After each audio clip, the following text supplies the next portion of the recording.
ஓசூர் அருகே தேசிய நெடுஞ்சாலையில் சென்று கொண்டிருந்த சரக்கு வாகனம் திடீரென தீப்பிடித்து எரிந்ததால் பரபரப்பு நிலவியது.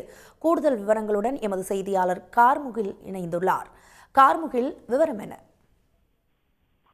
ஒசூர் அருகே தேசிய நெடுஞ்சாலையில் சரக்கு வாகனம் ஒன்று தீப்பெட்டி இருந்ததால் அந்த பகுதியில் சிறிது பரபரப்பு காணப்பட்டது. அதாவது ஒசூர் அருகே சீதாராம் மேடு என்ற பகுதியிலிருந்து முதல் சிப்காட் பகுதியில் உள்ள ஒரு கம்பெனிக்கு தயாரிக்கப்பட்ட உதிரி பாகங்களை இறக்கிவிட்டு மீண்டும் அந்த வாகனம் ஒசூர் நோக்கி வந்து கொண்டிருந்த போது மூக்காட்டப்பள்ளி அருகே, அதாவது இஎஸ்ஐ மருத்துவமனை முன்பாக உள்ள சாலையில் தேசிய நெடுஞ்சாலை வந்த போதுதான் அந்த வாகனமானது திடீரென தீப்பற்றியது. முன்பகுதியில் தீ எரிந்ததை கண்ட டிரைவர், அதாவது அவருடைய பெயர் பார்த்திபன் நடராஜன் என்பவர் கீழே இறங்கி உடனடியாக தீயணைப்பு துறைக்கு தகவல் அளித்துள்ளார்.